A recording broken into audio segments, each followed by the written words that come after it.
Undefeated teams. They get all the glory and they're remembered the most. Some of the most iconic sports teams of all time were undefeated. Think about the 2007 Patriots and the 1972 Dolphins. Obviously, the Patriots did not finish the season how they liked, but at the end of the day, they still are one of the most iconic and remembered teams in NFL history, and definitely the most iconic and remembered to not win a Super Bowl.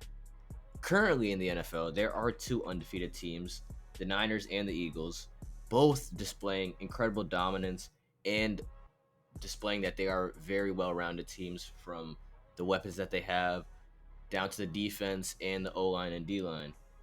And it's very likely that they won't finish undefeated, but with what they have done so far, they are definitely on the path to finishing high in their conference and atop the league, at least at the end of the regular season. But nobody ever talks about the flip side of this. The worst teams in the NFL's history, the only defeated teams. And while I doubt that I'll be including that in the title or thumbnail, like only defeated, I think it's an interesting way to put it because today I am going to be taking a deep dive and a look into the three NFL teams that were only defeated. I'm saying only defeated because there are a few teams, I believe the Cowboys and the Colts in like the 60s and 70s, that had ties in their record, either one or two ties, and they had 0 wins. I want to look at some of the worst we've ever seen on an NFL field, some of the downright terrible NFL organizations and worst points in NFL organizations that we've ever seen. And yeah, I hope you enjoy that. No, on a serious note, today we are going to be taking a deep dive into the three only defeated NFL teams. Yeah, without further ado, let's get right on into the video.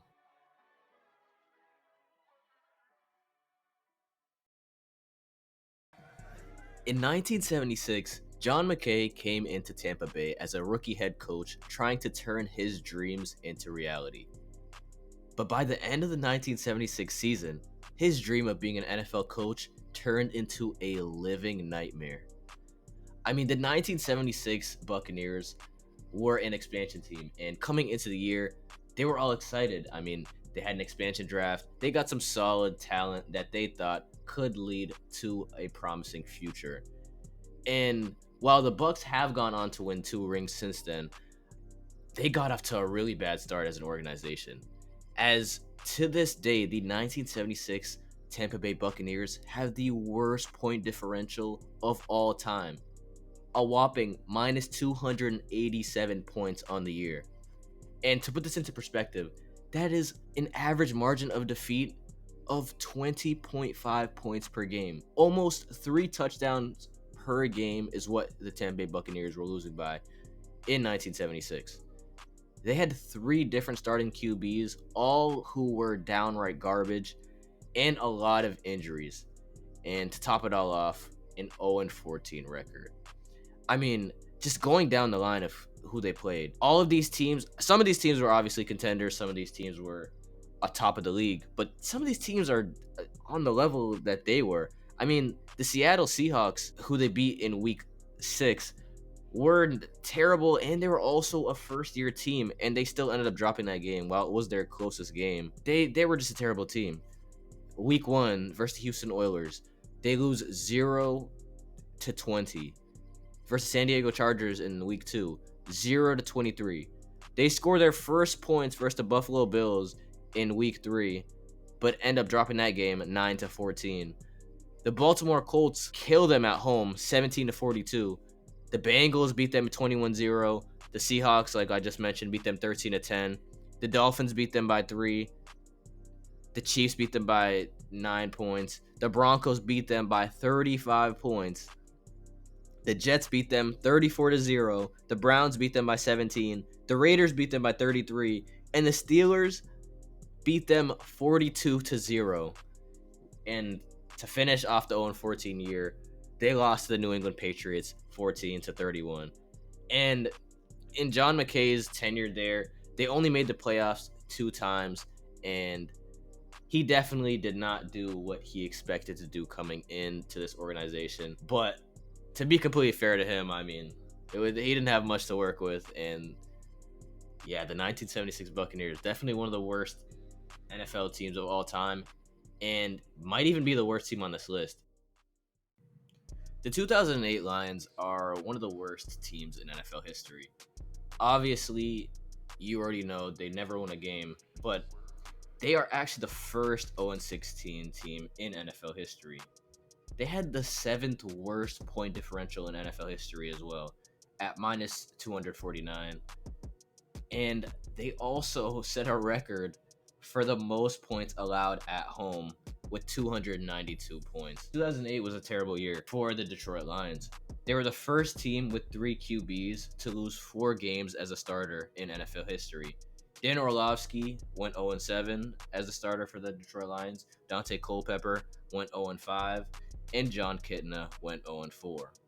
All of them playing pretty bad, but Orlovsky at least had a season where he threw the same amount of touchdowns, 8, as he did interceptions, also 8. Dan Orlovsky has the iconic out of bounds run for a safety in a game trying to extend the play. And in this game, the Lions did only end up losing to Minnesota by 2 points.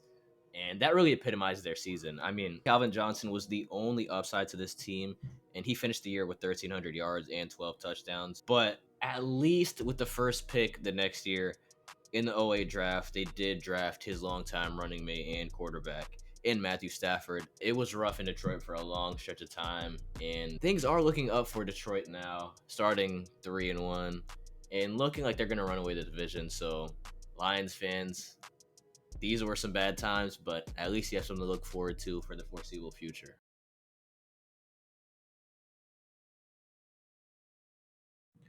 The 2017 Browns might be the most remembered 0-16 team in NFL history.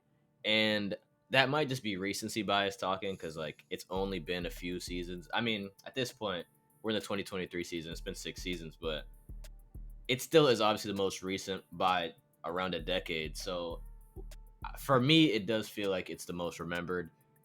But I mean, this team was horrendous. Second team in NFL history to go 0-16 with a 1-15 record the year before. So they went 1-31 over that stretch of 2 seasons.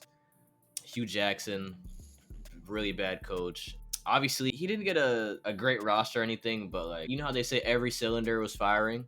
None of them were firing for this team. I mean, coming off the failed Johnny Manziel experiment where he wasn't watching any film, out partying, and he just wasted all of his potential.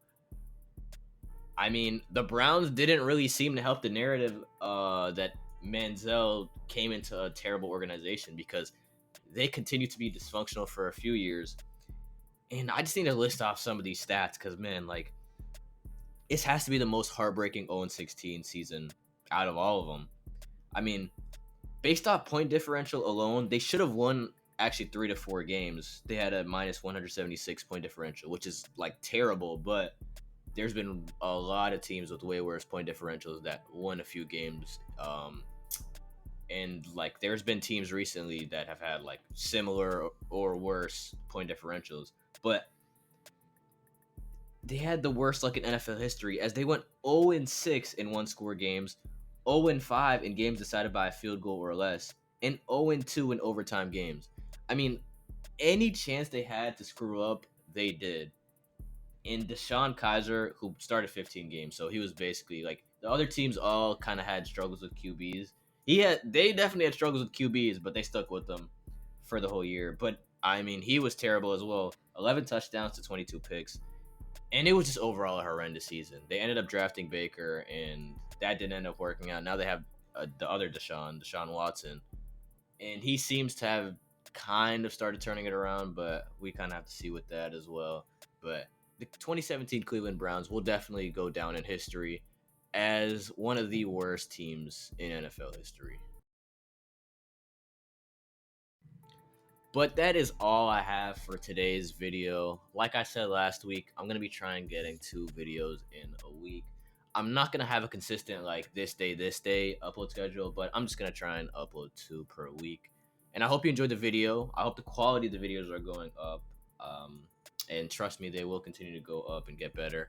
I'm just trying to stay consistent and really put those hours into the editing, man. But yeah, like I said, I hope you guys enjoyed the video. Leave a like, comment, sub, share, do all that good YouTube stuff, man. And I'm out of here. Peace.